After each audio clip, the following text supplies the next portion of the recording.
नमस्ते दोस्तों हरियाणा चुनाव समाप्त हो गया है, परिणाम भी आ गए हैं और जैसा अनुमान लगाया जा रहा था उससे थोड़े हटे हुए परिणाम आए हैं। लेकिन जैसा कि हम जानते हैं, चुनावों से लगभग 15-20 दिन पहले, लगभग एक महीने पहले तक लग रहा था कि कांग्रेस जीतेगी, लेकिन उसके बाद एक वेव सी अजीब सी आई। कांग्रेस की अपना गृह कलेश टाइप का कह लें, दलित फैक्टर आ गया चुनाव में और जो खर्ची पर्ची राजनीति और चीज़ें थोड़ी डामाडोल हो गई थी। इसके ऊपर मैंने एक वीडियो भी बनाया था क्योंकि मुझे भी ऐसा लग रहा था कि हरियाणा पुल ऑफ करना बहुत मुश्किल होगा भाजपा के लिए। लेकिन वो अंतिम एक महीना कांग्रेस का गृह कलह और जो सब इधर उधर की राजनीति हुई उससे भाजपा को लाभ हुआ और भाजपा चुनाव जीत गई पूर्ण बहुमत से, जो किसी ने नहीं सोचा था। और अब तो शायद मेरे ख्याल से 51 सीट हो गई हैं। इंडिपेंडेंट जो थे कैंडिडेट उन्होंने भी ज्वाइन कर लिया है। लेकिन ये जो वीडियो है ये मैं हरियाणा चुनावों के विषय में नहीं बना रहा हूं। जो एनालिसिस आपने बहुत देख लिए होंगे उस विषय में भी इतना नहीं बता रहा हूं, क्योंकि मैं हरियाणा के छूती हुई स्टेट में रहता हूं और मुझे हरियाणा के विषय में थोड़ी बहुत चीजें वहां क्या चलती हैं, क्या वहां की राजनीति है, वो थोड़ी जानकारी है। ये वीडियो में इस विषय में बना रहा हूं कि चुनाव जीतना केवल एक it's just the beginning. Haryana में भाजपा की या किसी भी पार्टी की होती डगर अभी बहुत मुश्किल है, खासकर भाजपा की। तो इस वीडियो में मैं मूलतः 3 या 4 बातें ऐसी बताऊंगा जो भाजपा को इंप्लीमेंट करनी होंगी हरियाणा में। विकास वगैरह वो तो सब एक तरफ, वो तो सरकार करती है, उससे इतर जो कि हरियाणा की नीड है, हरियाणा के लोगों की नीड है और भारतीय जनता पार्टी की भी नीड है, क्योंकि उनको वही हरियाणा उस तरीके से काउबेल्ट कहा जाता है, हरियाणा गढ़ कहा जाता है भाजपा का। लेकिन फिर भी लोकसभा में 5 सीटें लूज की भाजपा ने। तो वो क्यों हुआ और आगे उस चीज से बचा कैसे जाए, कैसे आप हरियाणा को पुल ऑफ कर सकते हैं आगे फ्यूचर के लिए भी, उस विषय में इस वीडियो में बात करेंगे। इसके साथ ही अगर आप चैनल पे नए आए हैं तो सब्सक्राइब कर दीजिएगा, वीडियो अच्छी लगे तो लाइक करिएगा। और साथ ही मैं सोशल मीडिया के हैंडल मेरे नीचे लोअर थर्ड में चल रहे हैं, डिस्क्रिप्शन में भी डाल दूंगा। ये मैं इसलिए बता रहा हूं क्योंकि आप जाकर के मुझे ट्विटर पे फॉलो कर सकते हैं, इंस्टाग्राम पे भी मैं कभी कभी अपडेट डालता रहता हूं। अभी झारखंड चुनाव बाकी है, महाराष्ट्र और मूलतः दिल्ली के चुनाव बाकी हैं, जिसको लेकर के आप मेरी रोचक कमेंट्री चाहे तो पढ़ सकते हैं, आपको आनंद आएगा, मैं आश्वस्त करता हूं। चलिए वीडियो आगे आरंभ करते हैं। तो दोस्तों परिणाम आ गए, भाजपा ने पूर्ण बहुमत से सरकार बना ली और अब तो उससे भी बहुमत से भी ऊपर 51 के आसपास उनका आंकड़ा पहुंच गया, क्योंकि 3 इंडिपेंडेंट्स ने भी ज्वाइन कर लिया है भाजपा को। अभी तक मैं दशहरा के दिन ये वीडियो बना रहा हूं, इसीलिए हो सकता है आपको अभी थोड़ा पटाखे वटाखे भी सुनाई दे मेरे बैकग्राउंड में। वैसे डिनॉइज करने का प्रयास करूंगा एडिट में, पर थोड़ा देर तो चला लीजिएगा काम। तो अभी तक कोई ऐसी अपडेट नहीं आई है कि सीएम कौन होगा या चेंज होगा या नहीं होगा, पर मुझे जहां तक उम्मीद है, मुझे लग रहा है नायब सिंह सैनी ही कंटिन्यू करेंगे। फिलहाल कौन कंटिन्यू करता है या क्या करता है उससे इतना अंतर नहीं पड़ता। मैं तो ये कहूंगा कि अगले आने वाले 5 वर्षों में भाजपा को सीएम स्विच भी करने चाहिए according to the reforms they want to make for Haryana, for people of Haryana. तो इसमें मैं 3 जो मूल बातें करूंगा। सबसे पहले तो एक डेमोग्राफी की बात करूंगा और वो क्यों महत्वपूर्ण हो जाता है। आप सोचिए, एक व्यक्ति हरियाणा का लंबे समय तक सीएम रहता है, वो एक समुदाय से आता है जो उस स्टेट में डोमिनेंट है। उस व्यक्ति को, उसके परिवार को डोमिनेंट समझा जा रहा था, माना जा रहा था दोबारा से मुख्यमंत्री बनेगा। वो अपनी सीट जीतता भी है लेकिन उसकी पार्टी हार जाती है और उसकी सीट जीतने का मार्जिन होता है 71,000 वोट। जी हां, मैं बात कर रहा हूं भूपेंद्र सिंह हुड्डा की। जाट लैंड में जाट समुदाय से आते हैं, सबको लगता है स्ट्रॉन्ग लीडर हैं। लेकिन एक और व्यक्ति की हमें बात करनी होगी यहां पे, जो भूपेंद्र सिंह हुड्डा से भी अधिक मार्जिन से हरियाणा की विधानसभा सीट एक जीता है। सीट का नाम है फिरोजपुर झिरका, मेवात क्षेत्र में आती है और उस व्यक्ति का नाम है मम्मन खान। जो लोग नहीं जानते उनके लिए बता दूं, ये वही मम्मन खान है जिनका गत वर्ष हुए मेवात दंगों में, जिसमें एक पुलिस वाले के समेत 3 या 4 लोगों की जान गई थी, उसमें इनका नाम आया था। ये वही व्यक्ति हैं जिन्होंने विधानसभा में खड़े होकर के धमकी दी थी एक गौरक्षक मोनू मानेसर को कि उसकी प्याज फोड़ देंगे हम अगर वो बंदा मेवात क्षेत्र में आता है तो। वो वाली वीडियो सबने देखी थी, खूब वायरल हुई थी। हमें लग रहा था यार इतना कॉन्फिडेंस एक विधायक में, इस तरीके से धमका रहा है, वो विधानसभा में खड़े होकर, वो कहां से आता है। वो हमें पता चल गया इन चुनावों के परिणाम में। वैसे तो पुराने यानी कि पिछली बार जो चुनाव हुए थे 2019 में, उन चुनावों में पता लगा था, लेकिन उसमें 37 या 47 मेरे ख्याल से 1000 वोट से ये व्यक्ति जीता था। इस बार ये 98,000 वोट से सीट जीता है। जी हां, 98,000 विधानसभा सीट की मैं बात कर रहा हूं। जो थोड़ा सा भी आकलन करने का वो रखते होंगे विवेक, तो उन्हें पता होगा कि कितनी बड़ी जीत है। और ये जीत हरियाणा के लिए, भाजपा के लिए तो है ही, हरियाणा के लिए जीत भयावह है। ऐसा मैं क्यों कह रहा हूं, क्योंकि ये अकेली सीट नहीं है, मेवात क्षेत्र है, 3 सीट यहां पर आती हैं। एक का नाम है पुन्हाना, एक का नाम है नू और एक का नाम है फिरोजपुर झिरका। तीनों के मैं जीते हुए कैंडिडेट्स की डिटेल्स आपकी स्क्रीन पे डाल रहा हूं। एक 31,000 के आसपास कुछ वोट से जीते हैं, दूसरे का भी कुछ ऐसा ही बड़ा अच्छा खासा मार्जिन है, 40-45 हजार है। तीसरे जो है फिरोजपुर जिरका के ये मम्मन खान, हाईएस्ट मार्जिन से ये व्यक्ति जीता है 98,000 वोटों से। अब आपको लग रहा होगा भाई मैं बार बार ये क्यों बोल रहा हूं, जिन लोगों को हरियाणा के बारे में और मेवात के बारे में पता नहीं है उन्हें लग रहा होगा कि यार बार बार तुम क्यों बोल रहे हो। ठीक है, उस आदमी का मतलब होगा जनमानस में इतनी अप्रोच होगी, जीत गया। नहीं, ऐसा नहीं है। मेवात क्षेत्र का इतिहास जिन्हें नहीं मालूम है, मेवात मुस्लिम बाहुल्य क्षेत्र है और मुस्लिम में भी मेवाती मुसलमान जिन्हें कहा जाता है, एक मतलब ये ब्रीड है एक तरीके की। वैसे तो लगभग 99% कन्वर्टेड ही हैं इस देश में, मेवाती भी उसी तरीके के हैं। इस जो ये क्षेत्र है और इस क्षेत्र में रहने वाले मुसलमानों के लिए चीज प्रचलित है। 1947 में जब हमारा देश स्वतंत्र हुआ था, ये पाकिस्तान जाना चाह रहे थे सब लोग। इन्हें हमारे कथित राष्ट्रपिता मोहनदास करमचंद गांधी ने रोक लिया। वो स्पेशल इन्हें रोकने के लिए उन्होंने कहा था कि नहीं नहीं आप यहीं रहिए, ये आपका घर है, फलाना ढिमकाना जो भी। मतलब गांधी जी तो मतलब काफी व्यापक, उनका दिल बहुत बड़ा था, मतलब देश को अपना दिल सोच लेते थे। उनका दिल बड़ा था तो अपने दिल में रख सकते थे ना वो, लेकिन उन्होंने कहा देश में रहिए। उसके बाद हमने मेवात को, जो लोग नहीं जानते उनके लिए बता दूं, हरियाणा के आसपास के जो लोग होंगे उन्हें तो पता होगा, मेवात एक क्राइम का अड्डा है। नॉट ओनली वन क्राइम, घुसपैठ का, अवैध घुसपैठ का अड्डा है, आतंकवाद का अड्डा भी कहना मेरे लिए कोई अतिशयोक्ति नहीं होगी, जैसा कि पिछले साल हमने देखा था। मैं यहां पे फोटोज भी नहीं लगा सकता, मैं न्यूज लगाऊंगा केवल, क्योंकि इतनी आग, मतलब आग में झुलसा दिया गया था वहां पे मेवात को। उसके बाद साइबर क्राइम की यह जगह अड्डा है। यहां से तमाम देश भर में जितने भी आपके पास स्कैम कॉल आते हैं, पैसों की लूट होती है, वो साइबर क्राइम का भी अड्डा है। पिछले साल जो दंगे हुए थे उनमें साइबर पुलिस स्टेशन को आग लगाई गई थी, और वो दंगा मतलब करने का एक तरीके से होता है ना, आपदा को अवसर में बदल दिया उन्होंने। दंगे हुए, उन्होंने पुलिस थाना फूंक दिया था। इतना सब कुछ हरियाणा जैसे मतलब छोटा सा, मतलब ज्योग्राफी के लेवल पे मैं कह रहा हूं, छोटे से राज्य में चल रहा है।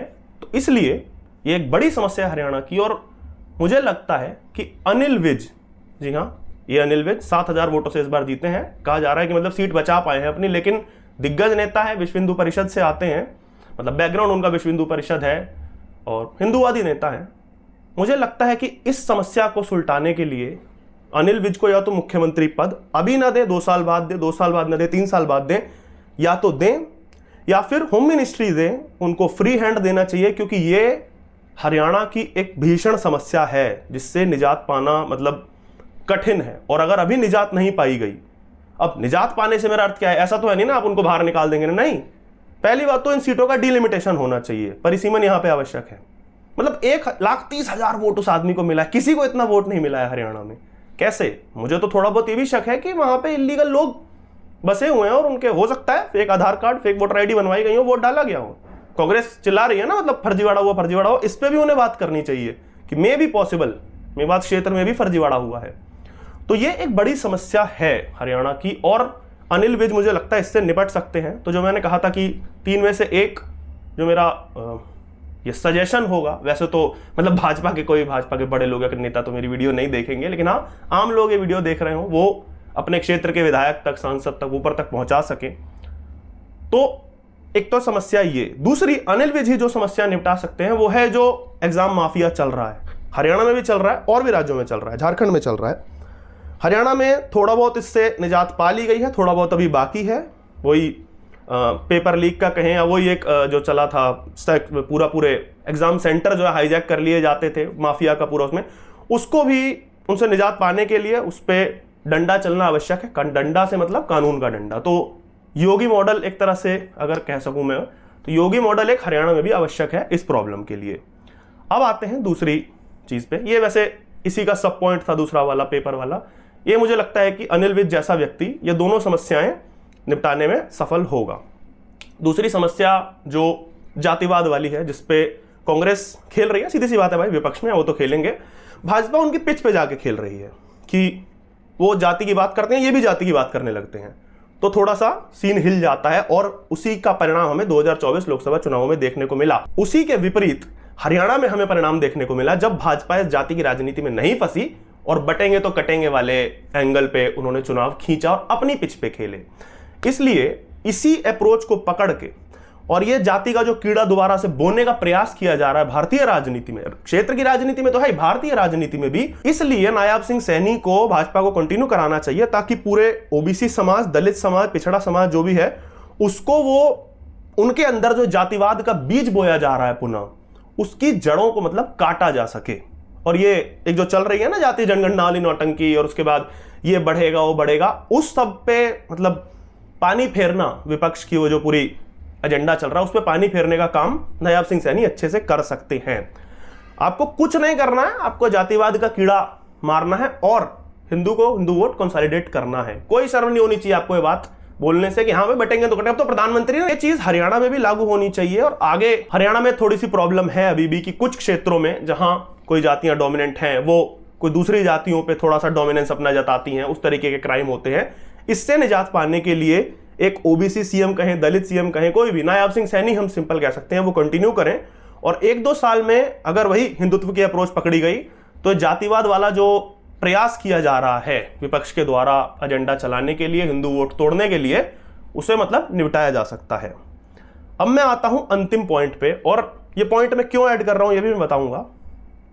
इसमें कोई मुझे ही जातिवादी कह सकता है कि यार अभी तो तूने कहा जातिवाद मिटाना है, अभी तू बोल रहा है कि ये। तीसरा मेरा पॉइंट है जाट का, जो पूरी जाट पॉलिटिक्स चलती है हरियाणा में। अब क्यों ये मेरे जातिवाद वाले पॉइंट से अलग है? मैं पिछले में कहा कि हिंदू वोट एक होना चाहिए, अगले ही मैं कह रहा हूं कि जाट वाली पॉलिटिक्स पे आप ध्यान दो। मैं क्यों कह रहा हूं? ये जो हरियाणा और जाट पॉलिटिक्स है, इसको मूलतः मैं तो ये मानता हूं, और जो लोग थोड़ी सी हरियाणा की पॉलिटिक्स समझते हैं, उसे परिवार ने अपने मतलब मुट्ठी में कर लिया था। एक परिवार को ऐसा लगता था कि जाटों को हम जो बोलेंगे वो करेंगे, हम जहां कहेंगे वहां वोट देंगे, जैसे हम मतलब हम जाटों के मतलब ठेकेदार हो गए।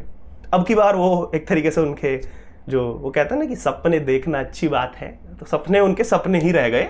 जाटों ने अपने स्तर पे वोट किया, जहां उन्हें अच्छा लगता था उन्होंने भाजपा को वोट दिया, जहां उन्हें लग रहा था कांग्रेस कैंडिडेट ठीक है उन्होंने वोट दिया। मूलतः एक बड़ा धड़ा, मतलब बड़ा परसेंटेज वोट का भाजपा में गिरा, जो कि मतलब नया था भाजपा के लिए खुद ही। अब भाजपा को इसमें क्या करना चाहिए? क्या वो जाट समाज को उसी तरह मतलब फॉन्डल करना शुरू कर दे कि नहीं नहीं जैसे उस पार्टी ने किया था? मुझे लगता है ये गलत अप्रोच होगी। ये वैसा ही हो जाएगा मतलब जो उस परिवार ने किया। और जाटों को, कोई जाति किसी के गुलाम नहीं हो सकती, चाहे वो कोई भी समाज हो, जाट समाज हो, वामन समाज हो, त्यागी समाज हो, भूमिहार, कोई भी समाज हो। यही अप्रोच भाजपा को पकड़नी है और जाट समाज को बताना है कि आपको जो एक परिवार अपना गुलाम समझ रहा था, आपने उन्हें तो उत्तर दे दिया, लेकिन फिर भी आपके समाज को एक जो वो एक इमेज बना दी जाती है ना जाटों की, वो नॉर्थ इंडिया में है थोड़ा सा, मतलब पूरे नॉर्थ इंडिया में रहने वालों को ही कहा जाता है, लेकिन उसमें भी जाट करे यार मतलब गुंडागर्दी करते हैं और वो तो यही करते हैं, और मतलब एक वो वाली छवि बना दी गई कि गंवार है, गुंडे हैं और कोई काम नहीं कर रहे। मतलब ये उस चीज से बाहर निकालना पड़ेगा, उस इमेज से बाहर निकालना पड़ेगा जाट समाज को, और आपको दिखाना पड़ेगा भाई जाट समाज जो है कॉर्पोरेट में फोड़ रहा है, जहां भी मतलब जा रहा है फोड़ रहा है, एक से एक 5 लाख रुपए महीना कमा रहा है जाट, हाँ लैपटॉप से। ठीक है, वो एक एटीट्यूड है गांव में रहने वाला जाट का, जाट किसी की नौकरी नहीं करता, लेकिन वो जो खेती कर रहा है उसमें भी वो एज अ किसान वो जिस लेवल पे फोड़ रहा है वो चीज आगे आनी चाहिए। उसका वो इमेज, अरे ये तो केवल थार चलाते हैं और बड़े मतलब तेज तेज गाने चलाते हैं और इधर उधर घूमते हैं, नहीं। इस छवि से निकालने का काम जाटों को, भाजपा को करना होगा। और मुझे ऐसा लगता है कि ये काम एक जाट सीएम या एक जाट फेस कर सकता है। भाजपा के पास अभी कोई जाट फेस नहीं है हरियाणा में, ये थोड़ा प्रॉब्लमेटिक है। ऐसा नहीं है कि जाटों को रिप्रेजेंटेशन जाट ही करेंगे, वो तो वही वाली बात हो गई ना जैसे उस परिवार ने चाहा था, नहीं। लेकिन जाटों का रिप्रेजेंटेशन जाट ही नहीं तो जाट भी करेगा। आपके पास हरियाणा जैसे राज्य में एक जाट फेस होना चाहिए, जैसे आपके पास झारखंड जैसे राज्य में एक आदिवासी फेस होना चाहिए, छत्तीसगढ़ जैसे राज्य में एक आदिवासी फेस होना चाहिए, दलित फेस होना चाहिए, क्योंकि वो दलित डोमिनेंट, आदिवासी डोमिनेंट स्टेट्स हैं। तो ये आपको करना पड़ेगा ना। जैसे पंजाब में आपके पास एक सिख फेस होना चाहिए, सरदार, पगड़ी वाला सरदार, वो होना पड़ेगा आपको। वो होता है, हम इसको थोड़ा सा उस तरीके से देखते हैं कि नहीं यार वो रिप्रेजेंटेशन ठीक है। लोगों को एक अपनापन महसूस होना चाहिए कि हाँ यार, चाहे वो चलो सीएम नहीं है, कोई ऐसे बड़े पद पे नहीं, लेकिन मेरा फेस है, वो एक पार्टी में मेरा रिप्रेजेंटेशन करता है। वो मुझे लगता है भाजपा को डेवलप करना चाहिए, ऐसा एक फेस, जाट फेस। आपके पास 5 साल है, पूर्ण बहुमत है, आप डेवलप करो। जाटों को लगना चाहिए उनका रिप्रेजेंटेशन है, एक परिवार ही उनको रिप्रेजेंट नहीं करता है। दूसरी चीज जो इसमें महत्वपूर्ण होगी, आपको जो फेस डेवलप करना है वो पहले हिंदुत्व की राजनीति करेगा, बाद में जाटों की। He should be first a Hindu then a Jat. इसका उदाहरण उत्तर प्रदेश में देखा जा सकता है। वैसे तो कहा जाता है कि साधु की कोई जाति नहीं होती, साधु की जात मत पूछिए, लेकिन कोई बात नहीं, राजनीति में सब चलता है। बहुत से लोग निकल के आए थे, योगी आदित्यनाथ की जाति निकाल रहे थे, अरे तो राजपूत है, केवल राजपूतों का फेवर करता है, और यह यहां तक कह दिया कि तो बाहरी आदमी है। क्योंकि उनका मतलब मूल जो पैतृक जगह है वो उत्तराखंड से आते हैं, पहाड़ों से आते हैं, तो उन्हें कह देंगे तो बाहरी आदमी है, जबकि उत्तर प्रदेश और उत्तराखंड का भी एक था, उससे भी अंतर नहीं पड़ता, कोई बात नहीं। पॉइंट ये है कि मुझे नहीं लगता ये वीडियो देखने वाले लोगों ने या वीडियो नहीं भी देख रहे हैं, देश में किसी ने योगी आदित्यनाथ उस व्यक्ति को आज तक अपने मुंह से ये बात कहते सुना है कि वो राजपूत है। वो साधु है वो अलग बात है, वो कभी नहीं कहेंगे बात, पॉलिटिक्स में भी भुनाने के लिए, या एक वो हो जाता है ना, अंदर से आ जाता है कि अभी लोकसभा चुनावों में पूरी राजपूत पॉलिटिक्स चल रही थी कि वो नकार रहे थे भाजपा को, लेकिन तब भी उस व्यक्ति ने अपनी आइडेंटिटी को सामने उस तरीके से नहीं उभारा कि वो उन वोटों को खींच सके, बना सके। नहीं, वो व्यक्ति पहले हिंदू है, उसके बाद साधु है, और उसके बाद कुछ भी हो सकते हैं, मुख्यमंत्री हैं, कोई भी है, राजपूत है, उनका अपना मसला है। इसी तरीके का फेस में भी साधु ना हो, लेकिन ऐसी आइडेंटिटी हो जो अपने हिंदुत्व की आइडेंटिटी को पहले ऊपर रखता हो, बाद में अपने जाट होने की आइडेंटिटी को। ऐसा फेस भाजपा को चाहिए जो जाटों का रिप्रेजेंटेशन करे भाजपा में। इसी में दूसरा पॉइंट जिस पे भाजपा को काम करना होगा, या वो जो फेस डेवलप करेंगे उसे काम करना होगा, ये जो खर्ची पर्ची वाला पूरा चला था, वही जो एक परिवार जाट समुदाय को मतलब उन्होंने ये यकीन दिला दिया था कि आपको हम नौकरी दिलाएंगे, आप अपने लेवल पे तो नौकरी पा नहीं सकते, हम दिलाएंगे, तुम्हें पैसा दो, नौकरी लो। और हालांकि उस चीज को लात मार दी, जाटों ने मारी है या बाकी पूरे हरियाणा ने मिलकर मारी है उस विचारधारा को, उस विचार को लात, लेकिन फिर भी ये जो बीज एक बोया गया है इसको मतलब उपाड़ के फेंकना जरूरी है। जो मैं कह रहा हूं कि एक रिप्रेजेंटेशन के लिए एक व्यक्ति चाहिए, वो व्यक्ति जाट समुदाय के अंदर वही एक वो कहता ना कि खुददारी वाला वो डेवलप कराना पड़ेगा, एक अहम जगाना पड़ेगा कि हमको भिखारी नहीं है। जाट अपने लेवल पे नौकरी पा सकता है, और नहीं पा सकता है तो कुछ भी करेगा, कमा के खा लेगा। वो किसी परिवार का गुलाम नहीं है, वो किसी सरकार का गुलाम नहीं, कोई भिखारी नहीं है। तो जब ये वाली एक सोच डेवलप होनी शुरू हो जाएगी, हालांकि एक वैसे एक बड़ा धड़ा मतलब अर्बन रिहाइश में जो रहता है या थोड़ा सा मतलब इकोनॉमिक स्टेटस में ऊपर उठ गए हैं, तो उनको ऐसा वो चीज समझ आई है कि नहीं यार, एक नौकरी के चलते हमें गुलाम जो बनाया जा रहा है ना, वो हम नहीं बनेंगे। लेकिन फिर भी तो एक जो गरीब तबका होता है वो थोड़ा सा रह जाता है, जो पुराने लोग, गांव के लोग हैं, उनके अंदर थोड़ी सी वो रहती है कि यार हमारे बच्चे को नौकरी दिला रहा था तो वही सही था। उन तक आपको ये मतलब थॉट पहुंचाना होगा कि आपको मतलब वही 25,000 की 30,000 की एक नौकरी के लिए जो गुलाम बना रहे था आपको, आपके पूरे समुदाय को अपना नौकर समझ ले रहा था, आपको सोच से निकलना होगा। You are bigger than that. और वो समझाने का मुझे लगता है कि एक जाट रिप्रेजेंटेटिव ये कर सकता है। आप नौकरियां अलग तरीके से, वही होता ना कि एक प्राइवेट नौकरी को नौकरी नहीं समझा जा रहा। हरियाणा में, अब गुड़गांव देखो ना, नौकरी की कमी नहीं है, लेकिन वही एक सोच जो हमारी डेवलप हो गई कि नहीं यार सरकारी नौकरी ही नौकरी होगी, उस सोच से थोड़ा निकालना होगा। और इसमें केवल जाट समुदाय ही नहीं, पूरे हरियाणा को प्राइवेटाइजेशन हमारी भलाई के लिए ही है। आज नहीं तो कल हमको as a community, as a society ये समझ आएगा, समय लगेगा लेकिन आएगा। तो ये मैं खासकर जाट समुदाय के लिए इसलिए कह रहा था क्योंकि वो एक ठप्पा लगा दिया गया था ना कि देखो यार ये तो पैसे लेके इनको तो नौकरी मिल जाती है और किसी को नहीं मिलती। तो इस छवि से भी निकालना होगा जाटों को, और ये काम एक जाट रिप्रेजेंटेटिव अच्छे से कर सकता है। I am again repeating, a Jat representative who is a Hindu first then the Jat. तो दोस्तों मैंने कुछ पॉइंट्स बताए जो मुझे लगता है कि भाजपा को अगले 5 साल में इंप्लीमेंट करने चाहिए। मे भी वो चाहे तो सीएम रोल ओवर कर सकते हैं, 1 साल किसी को रखें, 2 साल दूसरे को रखें, कोई बड़ी बात नहीं है। ना भी करें तो उन्हें वही 3 काम करने हैं, अनिल विज, नायब सैनी और एक जाट चेहरा, एक जाट रिप्रेजेंटेटिव इन्हें बनाना होगा हु हैज दैट हिंदूवादी इमेज। और ये कुछ समस्याएं हैं जिनसे निपटना आवश्यक है, और इसमें सबसे महत्वपूर्ण वो मेवात रीजन वाली समस्या है जिसपे भाजपा को ध्यान देना होगा। वो चाहे ना चाहे, आज नहीं तो कल वो समस्या उनके आगे आएगी। उनको भी लग रहा हो कि जीत गए हैं, पूर्ण बहुमत मिल गया, चिल कर सकते हैं 5 साल, नहीं, आपको अगले 5 साल का भी सोचना होगा। मतलब आरएसएस के लिए तो एक आ जाता है कि वो अगले 50 साल का सोच के चलते हैं, और आरएसएस की एक अहम भूमिका रही है इन चुनावों में। तो मुझे लगता है आरएसएस भी इस चीज को पुश करे। मैं ये वीडियो क्यों बना रहा हूं, मतलब ऐसा तो नहीं है ना कि भाजपा के कोई पीएमओ से या हरियाणा सीएमओ मेरा वीडियो देखता होगा, नहीं। आप लोगों ने अगर मेरा वीडियो देखा, आप हरियाणा से आते हैं या आसपास के क्षेत्र से आते हैं, तो आपको इस वीडियो में कुछ प्रोडक्टिव लगा हो, आप अपने ऊपर तक पहुंचाएं, अपने सांसद विधायक तक पहुंचा सकते हैं, तो बात ऊपर तक जा सकती है। आप अपने में चर्चा करें।